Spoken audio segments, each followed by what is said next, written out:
유튜브에서였는지 인스타그램에서였는지 정확하게 기억나진 않지만 어떤 영상에서 운동은 유튜브로 배우는 게 아니라 다치면서 배우는 거라고 어떤 분이 말씀하신 걸 봤습니다. 현재 내 몸을 어떻게 움직이고 있고 더 나은 움직임으로 개선하는 과정에서 다칠 수는 있습니다. 두발 자전거를 처음 배울 때 단 한 번도 넘어지지 않는 사람이 있을까요? 아기도 처음 걸으려고 할 때 많이 넘어집니다. 그러다가 넘어지는 횟수가 줄어들죠. 운동도 마찬가지라고 생각합니다만 무지성으로 몸으로 때워가며 운동을 배우는 시대는 이미 끝났다고 생각합니다. 이미 많은 사람들이 이곳저곳 몸을 다쳐가며 얻은 경험들을 여러 매체에서 공유하고 있습니다. 학자들도 학문적 지식으로서 몸을 어떻게 움직여야 보다 안전하고 효과적인지 알려주고 있죠.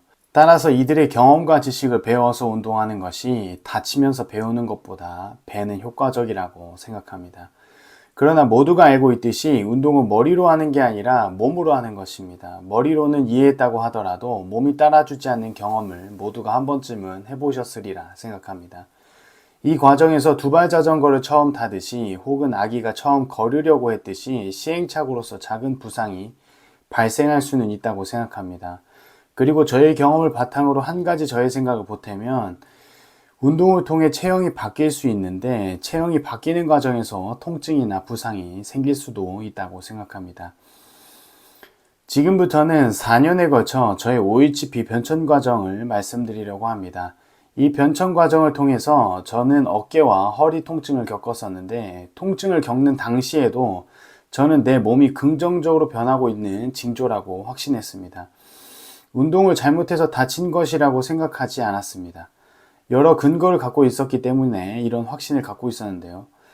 지금부터 어떤 근거를 갖고 있었고 어떤 과정을 거쳤는지 말씀드리도록 하겠습니다. 517을 포함해서 미는 운동을 할 때 전거근의 근수축 활동이 필수적입니다. 저는 5HP를 할 때 견갑골을 하강한 채 해야 한다고 배웠습니다. 견갑골 하강은 이거죠. 아래로 누른 채. 처음에는 의심 없이 견갑골을 하강해서 OHP를 하다가 어느 순간 견갑골을 하강해서는 견갑 상하 리듬이 제대로 나오지 않지 않나라는 의문을 품게 되었고 새롭게 공부하고 운동하며 탐구하기 시작했습니다. 견갑 상하 리듬은 이 팔을 이렇게 들었을 때 이 팔뼈와 이 견갑골이 이게 리듬을 맞춰 이게 올라가는 걸 뜻합니다. 2대1 비율로 얘기를 하죠. 보통. 결론부터 말씀드리자면 제가 공부하며 운동에서 얻은 결론은 견갑골의 하강이 아닌 견갑골의 후방경사가 OHPC 견갑 상하 리듬을 좋게 만들고 전거근의 근수축 활동을 원활하게 할 수 있다는 사실을 알게 되었습니다. 이러한 사실을 알게 된 후에 저는 견갑골 후방경사의 움직임으로 OHP를 하기 시작했습니다. 참고로 견갑골 후방경사는 이 동작을 뜻합니다. 견갑골이 이렇게 뒤로 움직이는, 원래 이렇게 힘을 풀고 있으면 견갑골이 살짝 이렇게 굽은 어깨처럼 이렇게 굽게 되는데 이걸 의식적으로 뒤로 이렇게 기울여 주는 겁니다. 이렇게. 이게 날개뼈 후위는 아닙니다. 이렇게 뒤로 기울여서 이렇게 몸통에 붙여주는 움직임을 뜻합니다. 영상 자료가 있는데 한번 보시겠습니다. 이 영상은 2020년도 영상인데 견갑골을 하강하여 OHP를 할 때입니다. 바벨의 위치를 주목해 주세요. 바벨이 쇄골 즈음까지 내려가 있는 것을 볼 수 있습니다. 그런데 2024년도 OHP 영상을 보면 바벨의 위치는 2020년도 영상보다 조금 올라간 위치인 목젖 즈음에 바벨이 위치한 것을 볼 수 있습니다. 2020년 OHP에서는 바벨 위치가 낮은 이유가 견갑골을 하강하여 자세를 취하고 있기 때문이고 2024년 OHP에서는 견갑골을 후방경사하여 자세를 취하고 있기 때문에 바벨의 위치가 높은 것입니다. 바벨의 위치가 높은 것은 견갑골이 바벨을 지탱하고 있기 때문인데 견갑골이 바벨을 지탱하고 있다는 것은 전거근이 근수축 활동을 하고 있다는 뜻입니다. 실제로 전거근 자극이 훨씬 강하게 느껴졌고요. 결과적으로 2024년대의 OHP가 2020년대의 OHP보다 동작이 좋아졌다고 할 수 있습니다.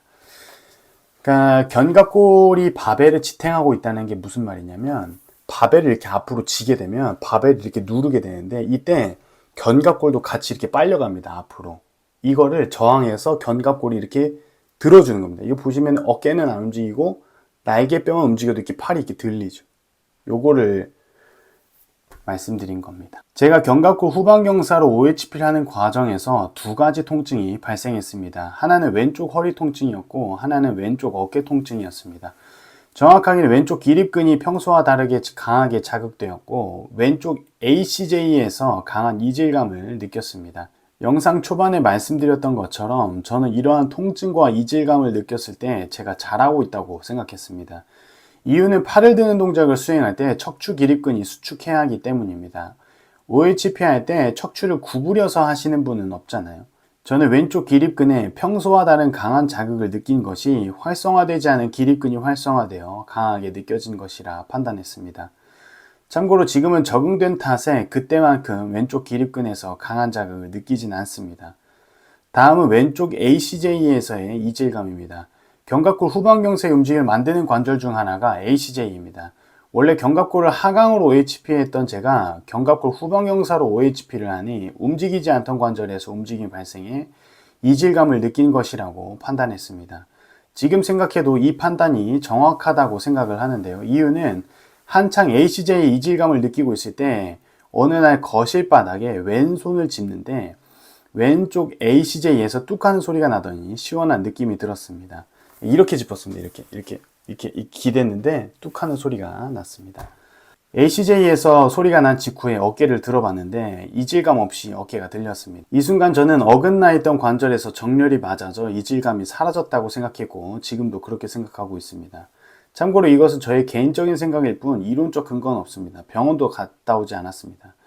한 가지 확실한 것은 지금은 ACJ에서 이질감을 느끼거나 왼쪽 허리 통증을 겪지 않고 OHP를 원활하게 하고 있다는 점입니다. 이러한 과정을 겪으면서 제가 든 생각은 더 나은 동작이나 새로운 동작을 취하게 되면 안 쓰던 근육을 쓰게 되고 안 움직이던 관절이 움직이게 되어 체형에 변화가 생기고 체형이 변하는 과정에서 작은 통증이나 부상을 유발하는 게 아닐까 생각했습니다.